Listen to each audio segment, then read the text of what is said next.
In the arid heart of Stone Valley, where dust outlives rain and traditions are older than the fence posts themselves, the wind whispers secrets no one dares to hear.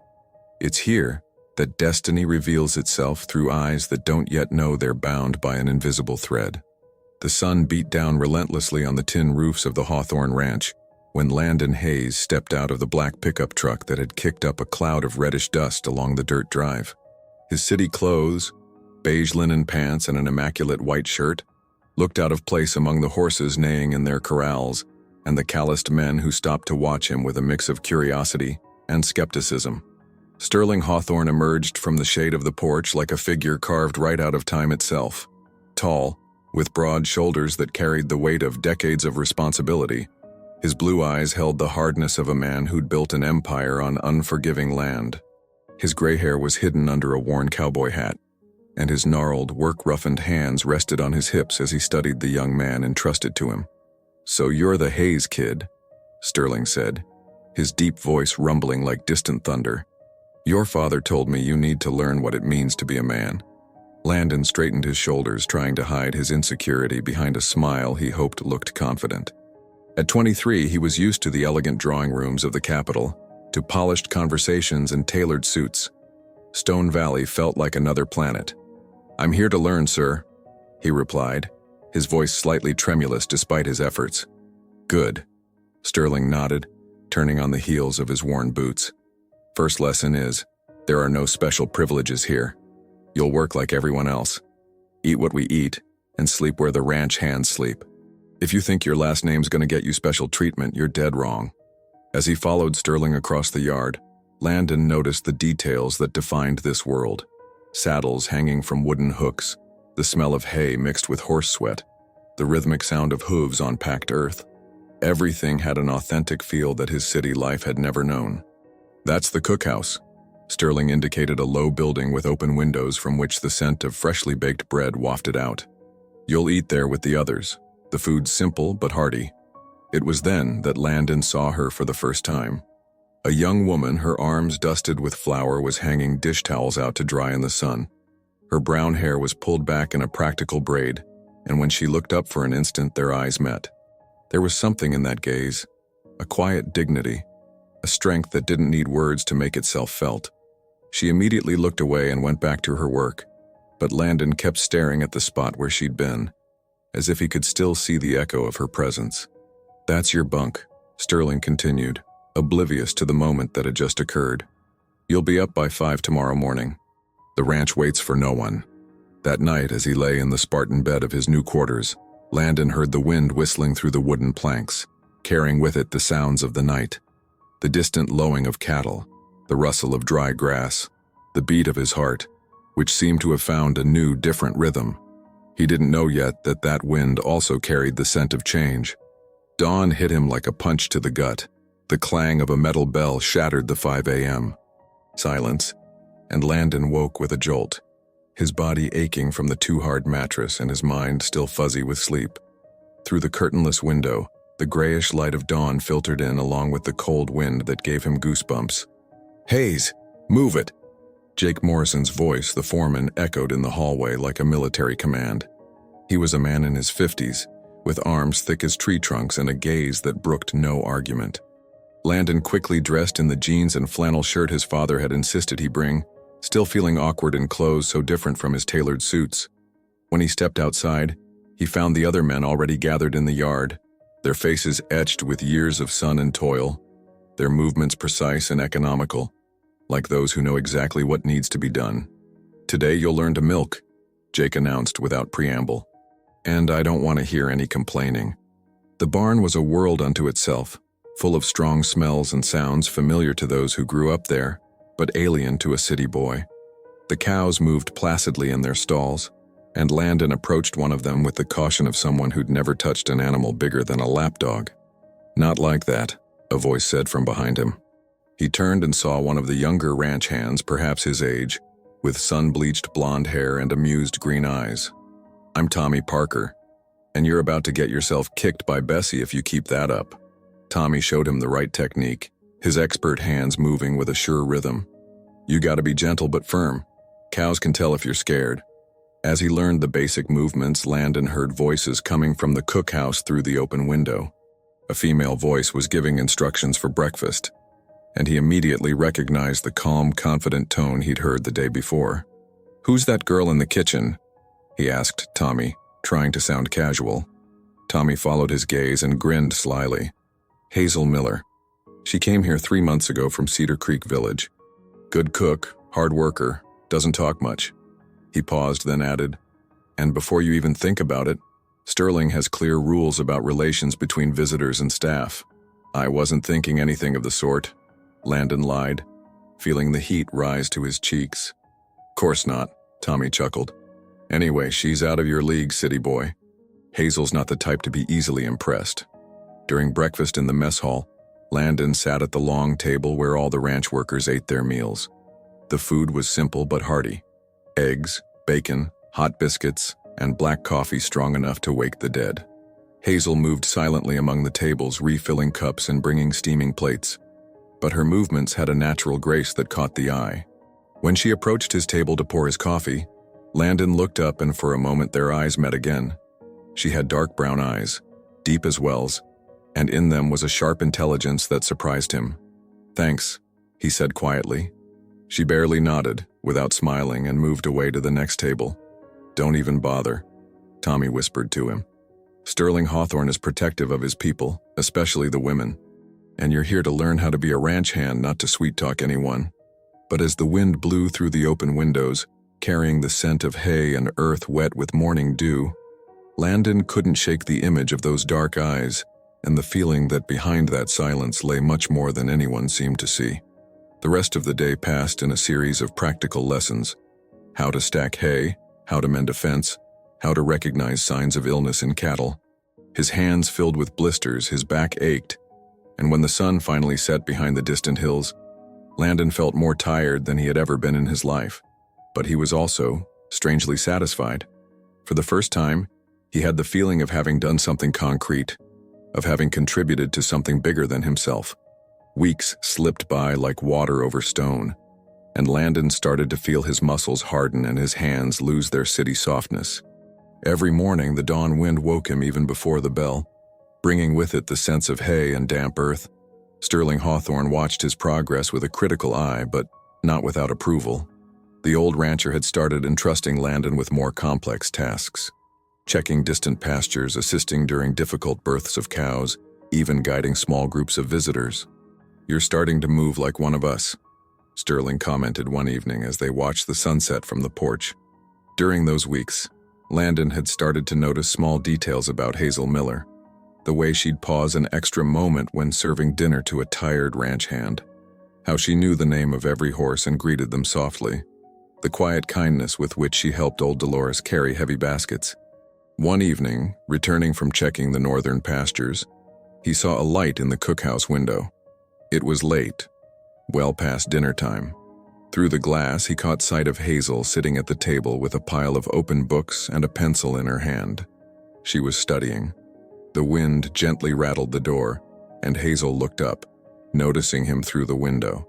For a moment they remained like that, separated by the glass but united by a gaze that lasted longer than necessary. Then she got up and opened the door. "Something happen?" she asked, her voice barely above a whisper. "No, I saw the light." He suddenly felt clumsy. "Didn't mean to disturb you." Hazel hesitated, then stepped back. "Want a cup of coffee? It's still hot." The invitation surprised him. He entered the cookhouse, noticing how the atmosphere changed when she was the only one in it. Without the bustle of mealtimes, the room seemed more intimate, welcoming. "You were studying," he observed, gesturing to the books. She poured coffee into 2 chipped mugs. "I'm taking correspondence courses, history and literature." "For how long?" "Since I was 16. She sat across from him. "My father always said that education is the only thing no one can take away from you. What do you want to do next?" There was a gentle challenge in her voice. "After serving enough dinners? After saving enough money?" Landon blushed, realizing how condescending his question might have sounded. "Sorry, I didn't mean to." "It's fine." She took a sip of coffee. "Most people think a kitchen hand doesn't have dreams beyond the next paycheck." "And what are your dreams?" For the first time, Hazel smiled. It was just a hint, but it completely transformed her face. I want to teach.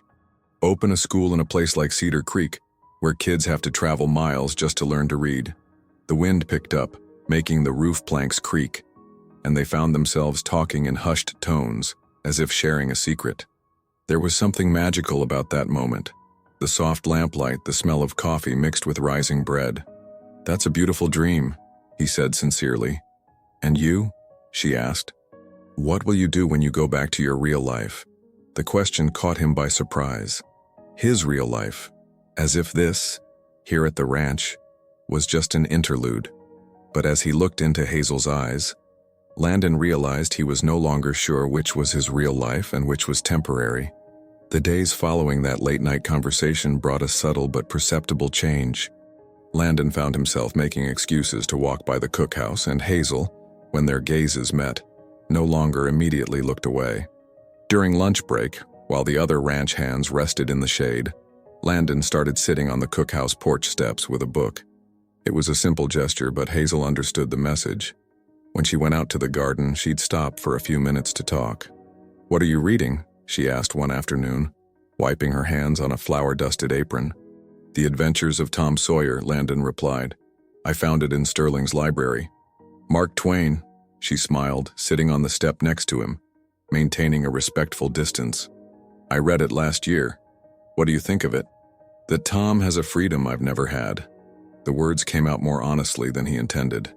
"And yet you have everything most people dream of." "I have everything my parents dreamed of for me," Landon corrected. "It's not the same thing." The wind stirred dry leaves around their feet. Hazel broke the silence that followed.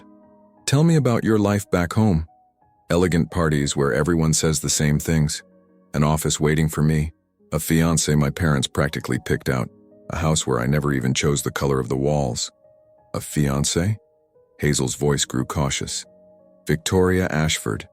Our families are close in business." Landon avoided saying official fiancé. "It's all been planned for years." "And what do you want?" No one had ever asked him what he truly wanted. "I don't know," he admitted. "For the first time in my life, I don't know." Hazel stood up, brushing dust from her skirt. "Maybe that's a good start." That evening, Sterling asked Landon to join him in his study. The Spartan room had walls covered with ranch photos, breeding certificates, and agricultural books. Sterling sat behind the massive desk. "Your father wrote to me," he began without preamble. "He's satisfied with your progress. He also told me the Ashford family is pressing for an official announcement." Landon's heart quickened. "It's none of my business," Sterling continued. "But what happens under my roof is my business." He leaned forward. "I've noticed the way you look at Hazel Miller. I don't. Son, I'm 62 years old and I've raised more young men than you can imagine. I know interest when I see it." Sterling walked over to the window. "Hazel's a good girl. She works hard, she's respectful, and she doesn't deserve to be caught up in games she can't win." "It's not a game." "No?" Sterling turned, his gaze penetrating. "Then what is it?" "Because around these parts, when a man promised to another starts courting the kitchen hand, it usually doesn't end well for anyone."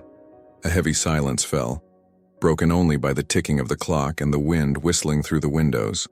Sterling's words echoed in Landon's mind for days. The old rancher was right, and that made everything harder. During meals, he avoided looking toward Hazel, but her presence was like a magnet that drew his attention despite his efforts. Hazel, for her part, seemed to have sensed the change. Their brief exchanges of words grew even rarer, limited to simple courtesies.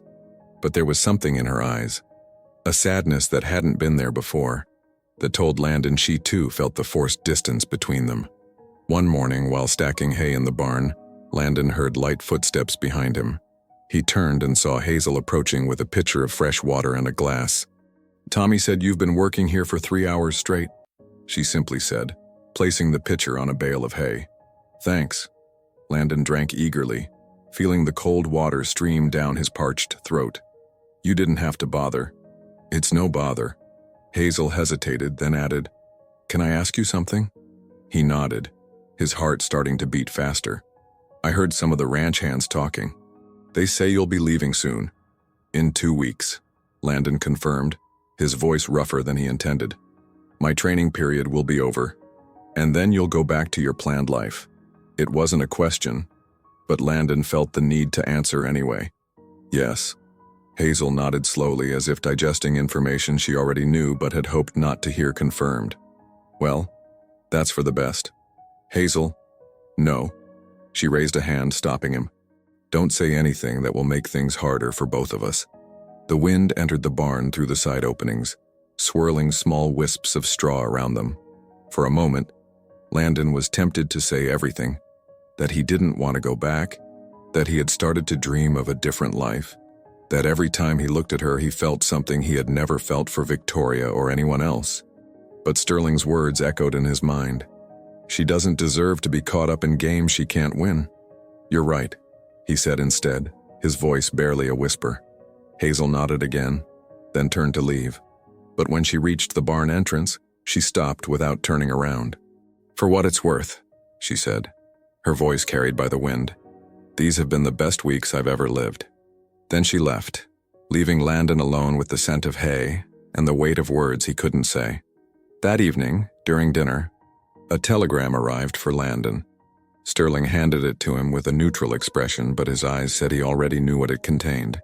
Landon opened the envelope with trembling hands and read, Dear Landon, the Ashford family has set the date for the official engagement announcement. It will be August 15th during our summer estate party. Your presence is required 3 days prior for preparations. Arrange your return. Your father, Charles Hayes. August 15th was 10 days away. He looked up from the telegram and saw that everyone at the table was watching him. Tommy had stopped chewing, Jake held his fork in midair, and Hazel, standing near the kitchen counter, had turned as pale as a sheet. Good news? Sterling asked, though his tone suggested he knew the answer. I have to leave the day after tomorrow, Landon said, his voice sounding strange even to his own ears. The silence that followed was broken only by the wind beating against the windows, as if nature itself was reacting to the news. The following day passed like a confused dream. Landon performed his duties mechanically, his mind split between duty to his family and something he couldn't define, but which pulled him towards Hazel with a force he had never experienced. The other ranch hands treated him with unusual kindness, as if he were a condemned man on his last day before execution. Tommy gave him a pair of work gloves his mother had sewn. For when you come back to visit, he said with a forced smile. Jake, usually brusque, clapped him on the shoulder. You learned fast, kid. Your old man can be proud. But it was the unspoken words that weighed most heavily. Hazel moved in the kitchen like a ghost, serving meals without ever meeting his gaze. The silence between them was more eloquent than any conversation they had ever had. In the afternoon, Sterling called Landon into his office to sign some documents and receive a letter of recommendation to take to his father. You've changed these past months, the old rancher observed, sealing the envelope with wax. At first you were just a spoiled kid who didn't even know how to hold a shovel. Now, he paused, studying Landon's face. Now you have something in your eyes that wasn't there before. What? Doubt? Sterling said simply. And doubt in a man can be a dangerous thing or a saving grace, depending on how he uses it.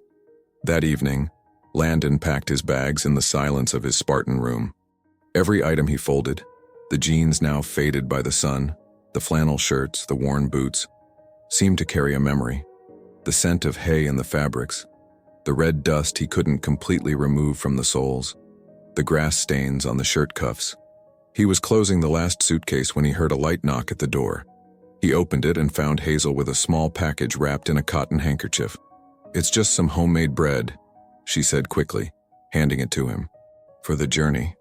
Landon took the package, their fingers brushing for an instant. Thank you. For a moment they stood there, on the threshold of the door, with everything they wanted to say trapped between their lips.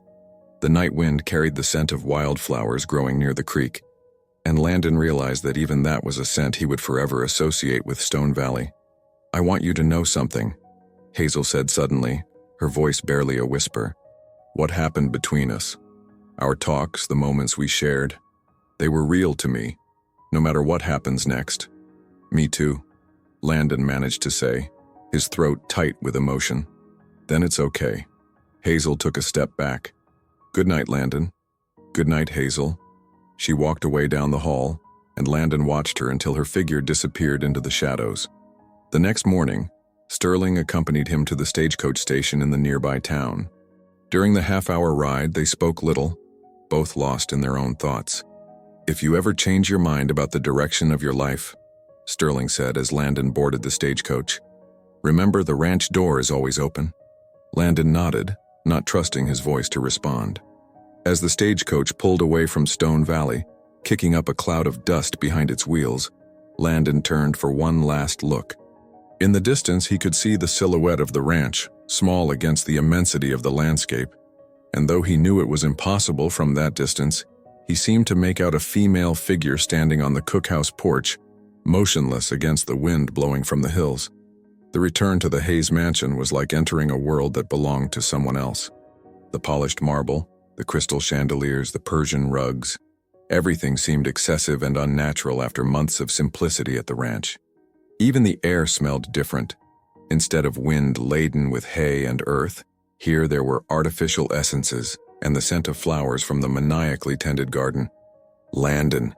His mother's voice, Eleanor Hayes, echoed in the marble foyer. She was an elegant woman in her 50s, always perfectly dressed and coiffed, with the sharp gaze of one accustomed to controlling every detail. "My dear, how you've changed." It was true. The months at the ranch had left their mark. Tanned skin, calloused hands, more defined muscles under his shirt. But the deepest change was one that couldn't be seen, what Sterling had called doubt, and which now pressed in Landon's chest like a constant weight. "The ranch did you good," his father Charles Hayes commented, emerging from his study with a cigar between his fingers. He was an imposing man, with perfectly combed gray hair and an air of authority that brooked no argument. "Sterling wrote me excellent reports on your progress." "It was educational," Landon managed to say. "Perfect. Now that you've seen how common people live, you can better appreciate what you have." Charles smiled, patting him on the shoulder. "Victoria arrived this morning. She's anxious to see you." The name hit Landon like a slap. Victoria, the fiancée he had never chosen, the woman he was supposed to marry to consolidate family alliances. In the months at the ranch, he had almost managed to forget her existence, but now reality crashed over him with all its force. "Where is she?" he asked, more out of politeness than desire to see her. "In the rose garden, of course," Eleanor replied. "You know how much she loves those flowers." Landon found Victoria sitting under the white pergola, elegant in her blue silk dress, her blonde hair gathered in an impeccable coiffure. She was undeniably beautiful, with the kind of refined beauty seen in aristocratic portraits. When she saw him approach, she rose gracefully and smiled. "Landon, how happy I am you're back." She came closer to embrace him, and he smelled the expensive scent of her perfume, so different from the natural smell of soap and lavender he associated with Hazel. But as this story pulls us deeper into Landon's heart, take a moment to follow our channel. The next revelations will change everything you think you know about Stone Valley. "Tell me all about the ranch," Victoria said, taking his arm. It must have been so quaint. The way she pronounced quaint made Landon realize that for her, that experience was little more than a game, a necessary phase before real life, and perhaps that's how everyone saw it, including his parents. "It was educational," he repeated, using the same words he had said to his father. "I'm sure. And now you can put all that behind you and focus on our future." Victoria smiled, oblivious to the turmoil stirring in Landon's soul. "I've already started planning the wedding. I was thinking something elegant, maybe at St. Mark's Cathedral with the reception here in the gardens." Landon watched her speak. Her graceful gestures, her enthusiasm for a life she had planned in meticulous detail without ever asking him what he wanted. Victoria was a good person, but she belonged to a world of conventions and expectations that suddenly felt suffocating. The evening wind stirred the leaves of the pergola, and for an instant Landon closed his eyes, imagining he was still on the cookhouse porch at the ranch, with Hazel sitting beside him and a book open on her lap. The days that followed were a whirlwind of frantic preparations for the engagement announcement. The mansion filled with florists, decorators, and caterers, transforming every corner into a perfect stage for the grand occasion. Landon moved through all this hustle and bustle like a spectator of his own life. Victoria was in her element, coordinating every detail with the efficiency of a general planning a battle. She chose flowers, approved menus, decided table arrangements, and seemed genuinely happy. Every now and then she'd turn to Landon for his opinion, but it was clear his answers were just a courtesy. She had already decided everything. "What do you think of these roses?" she asked one morning, pointing to an explosion of red flowers being arranged in the main drawing room. "They're beautiful," Landon replied automatically, but in his mind, he saw the wildflowers growing along the creek near the ranch, small and simple but incredibly alive. "I thought they could represent the passion of our love," Victoria continued, unaware of his thoughts. "Father says it will be the social event of the year." During one of these moments, while Victoria was busy with the pastry chef, Landon retreated to the family library. It had always been his favorite spot in the mansion, with its tall mahogany bookcases and leather armchairs where he could read in peace. He sat by the window and pulled out the Mark Twain book from his luggage that he had started at the ranch. But as he tried to resume reading, his mind kept wandering. He thought of Hazel's hands as she kneaded bread, the way her eyes lit up when she spoke of her teaching dreams, the quiet dignity with which she faced each day despite difficult circumstances. "There you are." His father's voice made him jump. Charles entered the library with a glass of whiskey in his hand and sat in the armchair opposite him. "Victoria's looking for you to choose the invitations." "I'll be right there," Landon said, closing the book. "Wait." Charles stopped him with a gesture. "First, I want to talk to you." Landon tensed, sensing an important conversation was coming. "Sterling wrote to me more than he let on," his father began, sipping his whiskey.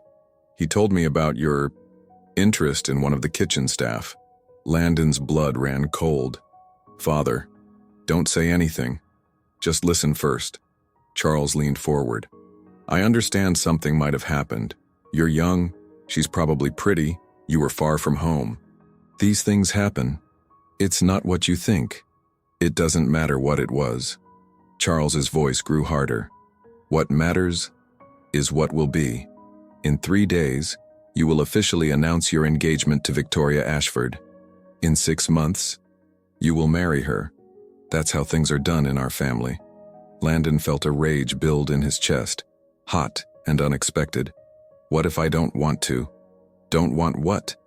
"To marry a beautiful, intelligent woman from a good family? To inherit an empire I built with my own hands? To have everything a man could desire? What if I want to choose for myself?" Charles laughed, but it wasn't a cheerful sound. "Choose? My boy, freedom of choice is a luxury only the poor can afford, because they have nothing to lose. We have responsibilities, traditions, a name to protect." He stood up and walked to the window, looking out at the perfectly manicured gardens. "Your grandfather had the same talk with me when I was your age. I also thought I wanted to choose, but then I understood that some choices have already been made for us, and the only wise thing to do is to accept them with dignity." The wind gently rattled the window shutters, and Landon wondered if the same wind was blowing in Stone Valley, if Hazel was feeling it and thinking of him as he was thinking of her. "The kitchen hand Sterling told me about," Charles continued, still facing the window. "She no longer exists for you. She's part of a summer that's over. Victoria is your future." When he turned to look at his son, his eyes were kind but unyielding. "I hope you understand that." The night before the engagement announcement, Landon couldn't sleep. He lay in his 4-poster bed staring at the frescoed ceiling as the wind rustled the silk curtains. Every time he closed his eyes, he saw Hazel's face, heard her voice saying, "These have been the best weeks I've ever lived." He got up before dawn and went down to the garden. The air was cool and damp with dew, and for a moment he could breathe freely for the first time in days. He walked among the perfectly manicured flower beds, thinking how different they were from the wildflowers that grew wild around the ranch. "Can't you sleep either?" A voice made him turn. Victoria was on the terrace, wrapped in a pink silk robe, her hair loose over her shoulders. "Sorry I woke you," Landon said. "I wasn't sleeping." She came down the steps and approached him. "I'm too nervous for tomorrow." For a moment they stood in silence, watching the sun begin to rise behind the garden trees. Victoria was truly beautiful, Landon thought, and in different circumstances he might have loved her. But love wasn't something you could decide at a boardroom table. "Landon," Victoria said suddenly, "can I ask you something?" He nodded. Are you happy? About us, I mean. About our future together. The question caught him by surprise. It was the first time Victoria had shown insecurity, the first time she seemed to see beyond social conventions. Victoria, it's just that ever since you came back, you seem different. Distant. She nervously fiddled with the ring on her finger. And I wonder if it's because you don't really want to marry me. Landon looked at her, really looked at her, for the first time since he'd returned. He saw a girl who, like him, was trapped in a future decided by others, but who had learned to accept it so well that she had convinced herself she wanted it. And you? He asked gently. Are you happy? Victoria hesitated, and in that hesitation, Landon saw a glimmer of the person she could be if she were free to choose. I should be, she said finally. It's everything I've been taught to want. The morning wind carried the scent of roses, and Landon realized that Victoria, in her own way, was also a prisoner of family expectations. Victoria, he said, gently taking her hands. What if we just ran away? She looked at him with wide eyes. What? What if we took horses and just rode off? Now this morning, before everyone wakes up. For a moment, Victoria seemed to seriously consider the proposition. Landon saw a flash of excitement in her eyes, the possibility of a different, free life. Then she shook her head. We can't. Our parents, the families, everything they've built. What about us? What about what we want? I don't know, Victoria whispered. I don't even know what I really want anymore. They remained like that for a few minutes, holding hands in the silent garden. Two young people who were realizing they were both victims of the same system that was forcing them together. Maybe, Victoria said finally, we can learn to love each other. In time. Maybe, Landon agreed, though in his heart he knew that true love was not something that could be learned out of duty. When they went back inside, they found the first servants already beginning preparations for the party. The day of the announcement had begun, and with it, the countdown to a future neither of them had truly chosen. But as Landon climbed the stairs to his room, he felt the wind change direction through the open windows, and with it came a scent that for a moment seemed like the dry earth of Stone Valley. The Hayes mansion filled with guests from early afternoon. Elegant carriages arrived along the main drive, disgorging ladies in lavish gowns and gentlemen in perfect tailcoats. The garden had been transformed into a paradise of lights and flowers, with tables arranged under white silk tents and a string quartet playing classical music. Landon, constrained in a dark blue suit his mother had specially tailored for the occasion, moved among the guests like an automaton. He smiled, shook hands, responded to congratulations for an engagement that hadn't yet been announced but which everyone already took for granted. Landon, darling. His Aunt Beatrice reached him with a glass of champagne in hand. How dashing you look. And how much you've grown during those months in the countryside. I bet it did you good to see how simple folks live. Indeed, he replied mechanically, a fixed smile on his face. Now you'll appreciate your position even more, his aunt continued. And Victoria is so radiant. A perfect couple, everyone says so. Victoria, indeed, was splendid in her emerald green taffeta gown, her hair styled with real pearls, and a smile that seemed painted on her face. She moved among the guests with natural grace, receiving compliments and well wishes, perfectly playing the role of the aristocratic bride-to-be.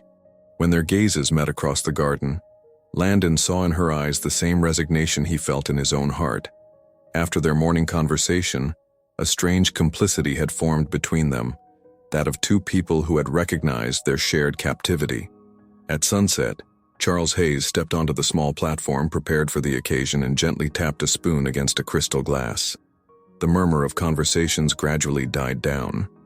Dear friends, he began in a strong, confident voice, Eleanor and I are delighted to share with you news that fills our hearts with joy. This evening, we have the pleasure of announcing the official engagement of our beloved son Landon to the delightful Victoria Ashford. An enthusiastic applause erupted in the garden. Landon felt Victoria's hand slip into his. It was cold and trembled slightly. Together they approached the platform, smiling at the applauding crowd. Our young people have known each other since childhood, Charles continued, and seeing their love blossom has been one of the greatest joys for both our families. The wedding will take place next February, here on our estate. More applause, more forced smiles.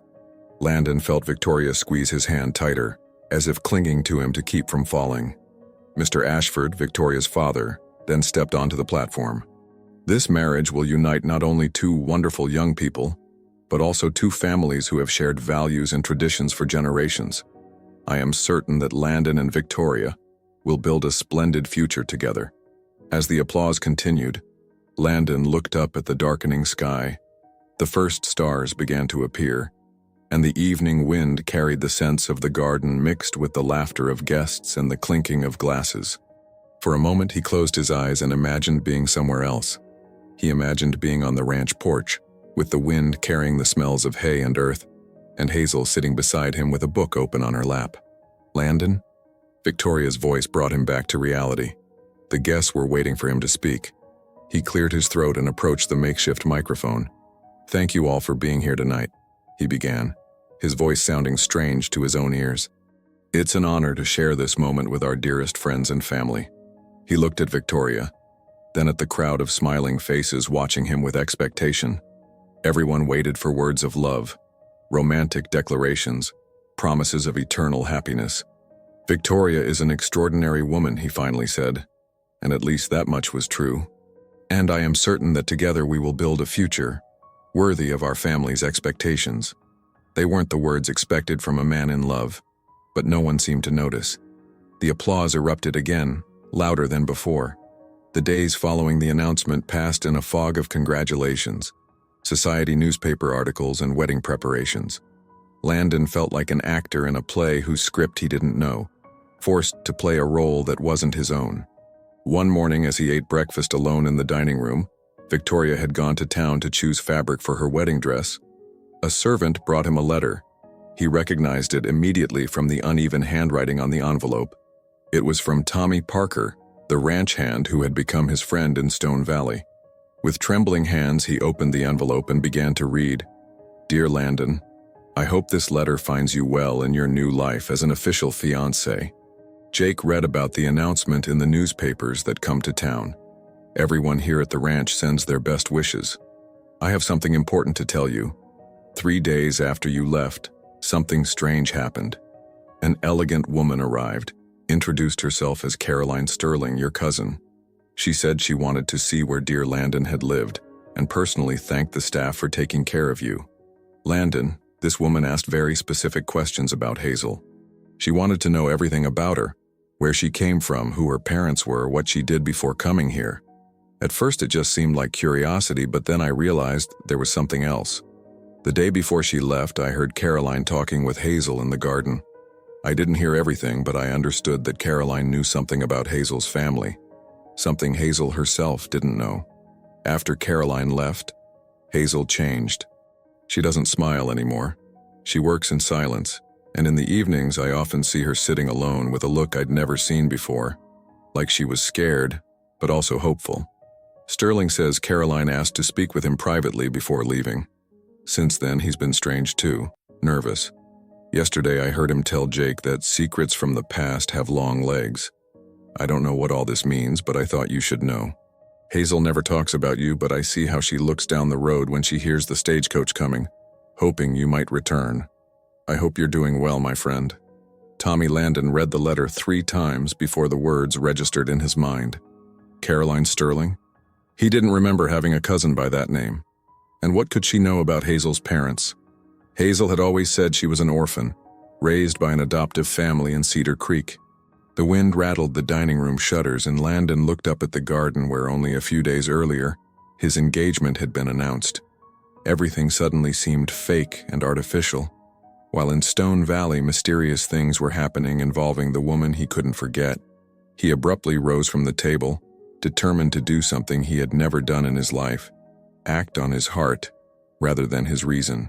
He found his mother in the blue sitting room, absorbed in flipping through silverware catalogs for the wedding trousseau. "Mother," he said, trying to keep his voice calm, "I need to go back to Stone Valley." Eleanor looked up, surprised. "Go back? But why on earth?" "I left some important things. Books, documents. Sterling is holding them for me. You can write him a letter." He'll take care of shipping them to you." "No," Landon said with a firmness that surprised them both. "I have to go myself, it's important." Eleanor set down the catalog, studying her son's face. "Landon, I hope you're not doing anything foolish. The wedding is in 4 months. There's no time for—" "I'll only be gone a few days," he interrupted. "A week at most." "And Victoria? What do I tell her?" Landon hesitated. Victoria had a right to know the truth, but he wasn't ready to face that conversation yet. "Tell her it's a business matter. Something Father asked me to sort out." Eleanor looked at him for a long moment, then sighed. "I don't like it when my men lie," she said. "But you have that look you had as a child when you'd made up your mind about something important. I suppose I won't change yours." "No," Landon confirmed. "You won't change my mind." "Then go," Eleanor said, returning to her catalog. "But come back soon. And come back a married man, not a confused boy." The journey back to Stone Valley seemed to last an eternity. Landon had taken the first available train, then the stagecoach, and finally rented a horse to cover the last stretch. Every mile brought him closer to answers he wasn't sure he wanted to hear, but the need to see Hazel and understand what was happening was stronger than his fear. When he finally saw the familiar silhouette of the ranch on the horizon, the sun was setting behind the hills, painting the sky red and gold. The wind carried the unmistakable scent of Stone Valley, dry earth, hay, and that wild fragrance he had come to love. Sterling was on the porch as if waiting for him. The old rancher didn't seem surprised to see him, but in his eyes was a tension Landon had never noticed before. "I knew you'd come back," Sterling said simply. "Tommy wrote to you?" "Yes." Landon dismounted, his legs stiff after the long journey. "He told me about Caroline Sterling." "Who is she?" Sterling hesitated, then gestured toward the porch chairs. "Sit down, son. It's a long story." As they settled in, Landon heard movement in the cookhouse and caught a glimpse of a familiar figure through the illuminated window. Hazel was there, but when their eyes met for an instant, she quickly looked away. "Caroline Sterling is my niece," Sterling began, his voice heavy. "Daughter of my brother Marcus, who lives in Boston. She's a determined woman, let's say, and very curious." "What did she want?" "She'd heard about you through family correspondence, knew about your stay here and your family, but what she really came looking for was something else entirely." Sterling ran a hand through his gray hair. "She came for Hazel." Landon's heart quickened. "I don't understand."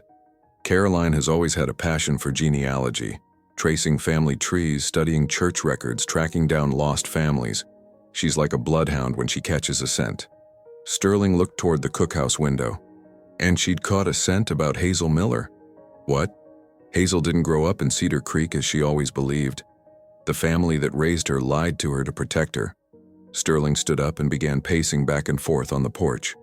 Caroline had found some documents in the diocese archives: birth certificates, baptismal records, correspondence between convents. Landon felt a cold shiver run down his spine. "Sterling, what are you saying?" "I'm saying that Hazel Miller isn't who she thinks she is." The old rancher stopped and looked him straight in the eyes. "She's Hazel Hawthorne. She's my niece." The world seemed to stop for a moment. The wind ceased to blow. The birds fell silent, and Landon heard only the deafening beat of his own heart. "Your niece?" "Daughter of my sister Adeline. Adeline fell in love with a ranch hand, got pregnant. The family forced her to go to a convent. She gave birth in secret, and the child was given to a family in Cedar Creek with orders to never reveal the truth." "And you knew?" Sterling lowered his gaze. "I suspected. When she arrived here, there was something in her eyes, the way she moved. She resembled Adeline when she was young, but I wasn't sure, and I didn't have the courage to investigate." "Hazel knows?"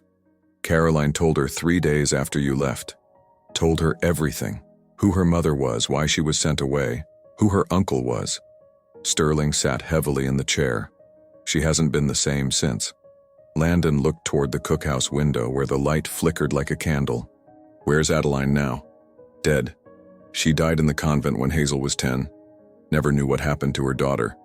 The wind resumed blowing, carrying with it the scent of night flowers and the weight of finally unveiled secrets. Landon realized that everything was changing, not just for Hazel, but for all of them. "Sterling," he said slowly, "if Hazel is your niece, then she's the rightful heir to part of this ranch," the old man finished. And she's no longer the poor kitchen hand everyone thought she was. Landon sat in silence for several minutes, trying to assimilate what he had just heard. Everything he thought he knew about Hazel, about himself, about their situation, had changed in an instant. The woman he loved was no longer an unnamed kitchen hand, but the heir to one of the most respected families in the region. "I need to talk to her," he finally said, rising from the chair. "Wait." Sterling stopped him with a hand on his arm. "It's not that simple. Hazel's still processing all this. Discovering your whole life was built on a lie isn't easy." "How did she react when Caroline told her?" "At first she didn't believe it. Then Caroline showed her the documents. The original birth certificate, Adeline's letters, the convent records. Hazel went to her room and didn't come out for 2 days."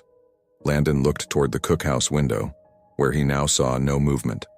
"And now? Now she's angry.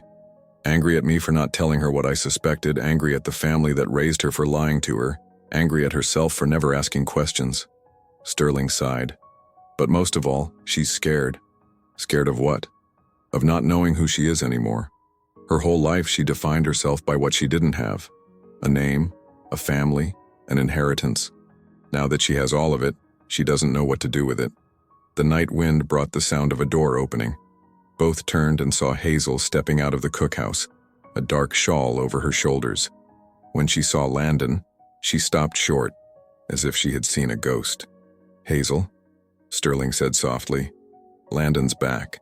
She looked at both of them for a long moment, then slowly descended the back porch steps and approached. In the faint starlight, Landon could see that she had changed. There was something different in the way she held her head high, a new dignity that went beyond the natural one she had always possessed. "You didn't have to come back," she said, her voice firm, but not hostile. "Tommy wrote to me. He told me something important had happened." "It has, yes." Hazel stopped a few steps from him. "I found out everything I thought I knew about myself was false." "Hazel, do you know what it's like to grow up thinking you're nobody?" She interrupted him. "Do you know what it's like to look in the mirror every day and wonder where you come from, who you resemble, why your adoptive parents can't tell you anything about your real parents?" Landon shook his head, feeling the pain in her voice. "And now I find out I had a mother who loved me so much she sacrificed her reputation to bring me into the world. And an uncle who watched me grow up under his roof without saying anything." She turned to Sterling, who lowered his gaze. "Who let me serve dinner to his guests while I was his niece." "Hazel," Sterling said, his voice broken, "I wasn't sure. And when I started to suspect, you'd already found your place here. It seemed cruel to upset everything." "My place?" Hazel laughed, but it wasn't a cheerful sound. "What place, Uncle Sterling? The kitchen hands? Or the heirs who didn't know she was one?" The silence that followed was heavy. Landon felt he had to say something, but he didn't know what. Everything he had planned to say during the journey, words of love, a confession of his feelings, a proposal to run away together, suddenly seemed inadequate. "There's something else you need to know," Hazel said, looking him straight in the eyes. "Caroline told me about you too, about your official engagement, the wedding that will take place in 4 months. Landon felt his heart break. "Hazel, that means nothing. I didn't choose." "Means nothing?" The wind stirred her hair around her face. "Landon, now I have a name. I have a family. I have an inheritance. But you have a fiancé and a life waiting for you. Nothing has truly changed." "Everything has changed," he said desperately. "Everything."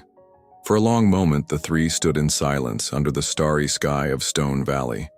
The wind blew softly through the trees, carrying with it all the sense of the night and the weight of newly revealed truths. Sterling was the first to speak. "Hazel," he said, his voice trembling with emotion, "I was wrong. I was wrong not to tell you the truth. I was wrong to let you believe you were less than you are. But I was never wrong to love you like a niece, even when I wasn't sure you were." Hazel looked at him, and Landon saw tears glisten in her eyes. "Uncle Sterling?" "No, let me finish." The old rancher approached her. "Your mother, Adeline, was the bravest person I ever knew. She chose love over conventions, and she paid a terrible price for that choice. But she also gave the world something precious. You." Sterling took Hazel's hands in his, calloused and trembling. This ranch is as much yours as it is mine. Always has been, even when we didn't know it. But more than that, I want you to know that you've been a blessing these last few months.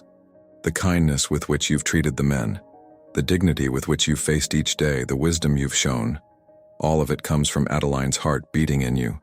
Hazel began to cry silently, and Sterling embraced her like a father finding his daughter. Landon watched them, feeling his own heart swell with emotion, but there was still something he had to say, a truth he had to share before it was too late. "Hazel," he said, waiting for her to turn to him. "I have a confession to make." She wiped her tears, waiting. "Yesterday morning, before leaving to come here, I spoke with Victoria. I told her the truth, that I can't marry her because my heart belongs to someone else." Landon took a deep breath. "I called off the engagement." Hazel's eyes widened. "Landon, my parents are furious. The Ashford family is threatening to break all business ties, and I'll probably be disinherited." He smiled, and for the first time in weeks, the smile was genuine. "But for the first time in my life, I made a choice that comes from the heart. But your family, your inheritance—" "Hazel," Landon said, stepping closer to her, "you taught me that dignity isn't inherited. It's built. That true love can't be planned at a boardroom table. And that a life lived according to others' wishes isn't a life at all, it's just an existence." The wind intensified, making the leaves dance around them like invisible confetti. "I love you," Landon said simply. "I love you for the woman you were when you thought you had nothing, and I love you for the woman you're becoming now that you know you have everything. I don't care if I'm rich or poor, if I have my family's approval or not.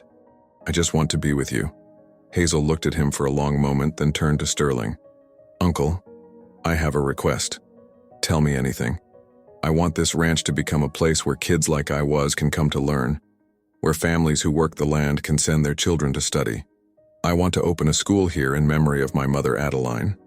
Sterling smiled, and tears were in his eyes. "Adeline would be proud of you." Hazel turned to Landon. "And you? Would you be willing to help me build something new instead of inheriting something old? Forever?" he replied without hesitation. She smiled, the first true smile Landon had seen since he'd returned, and stepped closer to him. "Then yes, Landon Hayes, I'll love you for as long as you want to stay." When they kissed, the wind of Stone Valley seemed to applaud, carrying with it the promise of a future built on love, truth, and the freedom to choose one's own destiny. 2 years later, the Adeline Hawthorne School opened its doors on the Stone Valley Ranch, where children from all walks of life learned together. And when the wind blew through the classroom windows, it carried not only the scent of earth and hay, but also the sound of laughter and dreams coming true. If this story moved you, subscribe to our channel to discover more heart-touching tales. Give us a like if you believe true love can overcome any barrier, and comment where you're listening from. Stone Valley lives wherever there are hearts that choose authenticity. Your story might be the next one we tell.